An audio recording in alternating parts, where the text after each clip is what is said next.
pour, Et c'est normal, pour c'est l'homme. essayer de... L'homme est paradoxal. C'est parce que l'homme a peur, mais en même temps, l'homme est curieux. Oui. C'est ça. C'est Totalement. comme un enfant, il va avoir peur du feu parce qu'enfin au début il ne le sait pas, il va être curieux, il va toucher, il va se faire mal, ensuite il va en avoir peur de se brûler. Donc vu qu'on ne connaît pas, on en a peur parce qu'on redoute les dangers, mais en même temps on est trop curieux, on a trop soif de connaissances. Oui, mais carrément. Mais jusqu'où alors, à quel moment tu vas dire arrêtons quoi? Mais c'est justement là où il faut savoir poser les limitations et les règles. Et quelle est la limite de la règle? Bah du coup, Vas-y, un Hubert. peu Oui. de référence cinématographe. En fait, c'est moi je suis désolé. Ah, mais depuis c'est tout à l'heure, génial. Vas-y. Tout ce qu'on dit, ça dessine le scénario de Matrix ou de C'est ça. ou de C'est ça, Terminator. Ouais, c'est Des ça. trucs où en fait on a créé la machine pour nous aider dans nos tâches quotidiennes, quotidiennement en fait, pour presque pas nous remplacer, mais pour nous aider à avancer. Et en fait, dans l'illogisme, la machine, alors je dis pas que dans 50 ans, les machines vont se dire l'humain est contradictoire à lui-même, il veut se sauver lui-même, mais l'humain est son propre danger, donc on va tuer l'humain. Ça, c'est un bug. Mais tout ce qu'on dit depuis tout à l'heure, en fait, ça me fait penser à ces films, en fait. C'est les références que j'ai. Et en fait, ouais, c'est le moment où on aura peur, on se dira on va peut-être arrêter. Moi, j'ai peur de me dire que c'est quand on se rendra compte que c'est trop tard. Moi, tu vois, Et c'est souvent quand c'est trop Voilà, tard qu'on se quand dit. bien sûr. Oui. Mais moi, tu vois, là où je voulais parler justement d'éthique, pourquoi limiter l'intelligence artificielle, ce serait plutôt pour nous aider dans certains domaines dont on n'a pas les réponses. Un truc tout simple, ne serait-ce que pour l'espace, on fait que des suppositions, ou alors sur nos fonds marins, la technologie pourrait vraiment nous aider. C'est pour ça. En quoi elle devrait dépasser l'homme d'un point de vue Mais parce que intelligence, nous- d'où d'un point de vue intelligence, sur le coup de, par exemple, aller dans les profondeurs marines, il faudrait juste un robot qui arrive à Eh ben parce que résister. justement, la force d'adaptation, c'est ça qui fait la force de l'intelligence artificielle. C'est que elles sont même capables de trouver des solutions que même les humains, les plus intelligents, n'y auraient jamais pensé. Oui, mais il faudrait toujours avoir un contrôle dessus. Bien sûr. Il faut avoir un contrôle dessus. Voilà. Bien sûr, voilà. Les amis, Non, je c'est suis d'accord passionnant avec ce que toi. vous dites, mais ça me fait penser à dans tout ce que vous dites, ça me fait penser au grand sportif Pistorius. Oui, vous savez, celui qui avait pas de jambe. celui qui avait un handicap et qui finalement lui a mis une jambe artificielle, ce qui lui a permis de gagner une course quand même. Hein. Et là, c'est quand même assez intéressant au niveau éthique. C'est ce qu'on appelle la différence entre l'homme réparé et l'homme augmenté. Oui. Voilà, à quel moment on va. Est-ce que c'est éthique finalement de réparer l'homme, de lui redonner ses membres, etc. Et d'un autre côté, est-ce que c'est éthique, à votre avis, de lui en donner plus? Les Je cyborgs, sais pas vous, mais moi, ouais. les cyborgs, ce qu'on appelle un cyborg, c'est un être humain Une machine, C'est ça. technologiquement amélioré. Technologiquement amélioré. Et éthiquement, alors pour vous, c'est... Moi, perso, je sais pas où, mais pour moi, le stade qu'il ne faudrait pas dépasser, c'est à partir du moment, comme ce serait arrivé aux libertés de l'homme, c'est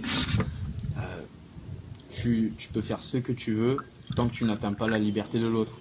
Tu peux t'améliorer autant que tu veux si tu ne blesses personne, si tu ne fais de mal à personne. Je vois pas en quoi ce serait une mauvaise chose.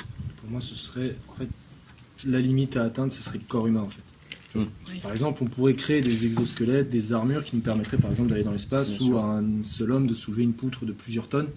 Ça accélérerait énormément les travaux, tout ça. Mais par exemple, à partir du moment où on implanterait, en fait, on toucherait, pour moi, c'est dans l'éthique, c'est de toucher un humain, par exemple, de lui greffer un exosquelette qui lui permettrait. Là, on partirait sur un peu trop loin, parce que qu'est-ce qui empêcherait, par exemple, cet homme? Et là, on fait appel à la conscience. Cet homme, une fois qu'il a cette surforce constamment en lui, qu'est-ce qui l'empêcherait de l'utiliser ailleurs, en fait? Bien sûr, je comprends. Voilà. Qu'est-ce que maintenant qu'on lui donne un tel pouvoir entre les mains, il pourrait se dire mais je fais ce que je veux, en fait. Bien sûr. C'est ça. Et là, c'est Ce que la machine ne pourra pas faire, en fait. Elle ne pourra pas se dire un beau matin, bon, super, je peux aller C'est me. peut-être là Oui. où on Eh irait ben pas, alors. tu vois. Par exemple, le souffle infini, nager sous l'eau, des trucs comme ça, tu vois, des trucs pratiques de la vie de tous les jours. Alors, justement, moi aussi, je vais faire mon cinématographe parce que il y a un film aussi qui traite de cinéphile, pardon, qui traite justement de l'intelligence artificielle, mais à moindre échelle. C'est le film il s'appelle Upgrade et en fait, c'est un gars qui s'est fait détruire et en fait, on lui a implanté une puce dans le cou et en fait, cette puce lui permet de réagir, enfin de contrôler son corps tout en gardant sa conscience, mais qui va permettre de l'améliorer. Tu vois, quand il a des attaques, ben, il esquive, mais c'est instinctif parce que c'est la puce qui le contrôle. Mais ça reste un contrôle partiel, on va dire. C'est quand même lui le maître de son corps. Oui, mais est-ce qu'il reste... C'est le philosophe Gaspard Koenig qui dit que l'intelligence artificielle menace notre autonomie. Est-ce que l'exemple que tu donnes, la puce que l'on met dans le cou, est-ce que on devient encore plus libre? Est-ce qu'on est libre finalement avec cette puce? Est-ce que l'homme qui a cette puce est libre? Pas tant que ça. Non. Il est Laura, tu dis non. Et pourquoi? Tu te verrais, toi, avec une puce ou est-ce que, à ton avis, si un jour on te propose de te mettre une puce, par expérience, n'est-ce pas? Quelle serait ta première réaction? Et est-ce que tu n'aurais pas ce sentiment de perdre ta propre liberté? Si. La Alors première pourquoi? réaction, ce serait la peur. Oui, Déjà parce que c'est l'inconnu, je connais pas c'est ça. les effets de cette puce ou quoi. Et ça, comme l'avait dit Laura, ça peut me déshumaniser. Je serais pas, au final, je serais pas moi. Oui, vraiment. Mais au final, ce serait un peu la théorie de l'évolution. Ça, on reviendrait vers Darwin quelque part. On perd notre, Oui. notre libre Mais arbitre. oui, on perd notre libre arbitre. Tu ne serais plus toi. Et alors, Oui. du moment où on n'est plus nous-mêmes, finalement, on est quoi? Du moment où on n'est plus nous-mêmes et qu'on nous met une puce, on devient des machines. Et donc, on devient quoi? On devient des objets. Parce que Oui. littéralement, en fait, cette puce, on pourrait la remplacer juste par un bâton. C'est ça. Qui nous empêche, par exemple, on veut prendre un gâteau. Non, pas tout. Non, mais justement, c'est là où je voulais en venir, c'est que c'est pas le cas en fait. Même si la puce te contrôle ton corps, c'est à ta demande. D'accord. C'est toi qui lui dis, Donc là, prends le contrôle. Il est amélioré, en fait. Oui, voilà, il est juste amélioré. Il n'a pas Il est juste un cyborg, d'implant quoi. bionique, enfin, je veux dire, il n'a pas un bras bionique ou quoi. C'est juste une puce qui va contrôler son corps quand il l'aura décidé. Moi, je pensais plus à, par exemple, l'idée du cyborg, dans le sens où, admettons, on te met une puce pour avoir 100% des capacités cérébrales que ton cerveau peut te donner. Voilà. Quand même, admettons, on dit qu'aujourd'hui, on a 10, 15, 20%, enfin, je ne sais combien de pourcents de cerveau à notre guise, et ça fait quoi si on avait 100%? Ça fait quoi si on avait 100%? On aurait une mémoire, une capacité de stockage de mémoire incroyable, on aurait sûrement des réflexes jamais on aurait vu autrement, on aurait peut-être des nouvelles capacités qu'on n'aurait jamais imaginées. Moi je trouve ça c'est incroyable, moi je trouve ça fou, mais après c'est vrai que de toute façon le côté de l'expérimentation, ça bien sûr qu'ils ont expérimenté avant de donner ça sur le marché. Moi j'espère bien. Comme tu dis, c'est fou, mais il faut pas rentrer dans une folie. Parce que la curiosité a conduit à la folie. Laura, tout à l'heure, tu voulais dire quelque chose? Oui, parce que du coup, ce qu'il disait par rapport à la puce, c'est à la demande. Mais du coup, vu que c'est notre cerveau qui est censé faire en sorte qu'on puisse bouger et tout ça, c'est la puce. Ça veut dire quoi? Que la puce, elle est reliée au cerveau? Oui. Du coup, je comprends pas en fait le système de cette puce, à quoi elle sert. C'est juste qu'elle est implantée dans la moelle épinière qui relie ces fils dans ton cerveau, mais n'entrave pas tes choix. C'est-à-dire tu gardes ta conscience, tu gardes ton libre arbitre, tu restes toi, et la seule chose que fait ta puce, c'est juste te booster. Voilà, te booster dans le sens où elle sera, entre guillemets, plus réactive que ton temps de réaction. Si elle va t'envoyer des impulsions, de suite, tu dois bouger vers la droite, et ben de suite tu vas bouger vers la droite, mais sans savoir comment c'est arrivé. D'accord. C'est ça le... Ça fait pas de sens, quoi. Voilà, c'est ça. Sauf que là, c'est instinctif, c'est tu bouges Oui. sans que tu t'en rendes compte. Donc ça améliore. Voilà, c'est juste une amélioration. Faut-il encore voir la juste mesure des choses, hein, parce que là sûr. aussi on parlait de la limite. Les amis, le débat est complètement passionnant, mais nous arrivons, je dirais malheureusement, à la fin de ce débat. Peut-être une dernière question. Quel message au niveau de l'intelligence pourriez-vous adresser à la jeune génération à venir? Vous avez peut-être des frères et sœurs, etc. Pas les cons. Non, c'est... Oui, mais c'est intéressant ce que tu dis. Quel message et pourquoi en fait? Bah, Que leur diriez-vous Voilà. pour rejoindre exactement, pour prendre exactement le même exemple que Dylan, c'est pour le feu.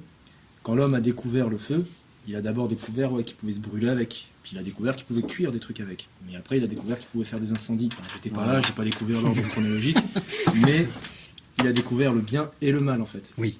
Aujourd'hui, le feu, on le sait le manier, parce qu'on a plus de millions d'années d'utilisation. En fait, c'est ça. C'est une belle chose qu'est l'intelligence. Et en sous-partie, l'intelligence artificielle. C'est quelque chose qu'on doit exploiter, qu'on se doit d'exploiter. On a de plus en plus d'outils pour les exploiter, mais il faut toujours garder une part de prudence en fait, et toujours garder un moment où on se dit, est-ce que ce que je fais là, je vais garder le contrôle complet en fait. Est-ce que je vais pas justement faire un incendie avec ce que je suis en train de faire. Ce que Paul Ricoeur appellera, tu parles de prudence, ce que Paul Ricoeur appellera, à la suite des penseurs de l'Antiquité, la sagesse pratique. La prudence qui est la sagesse pratique, pratiquer la sagesse avec discernement, avec prudence.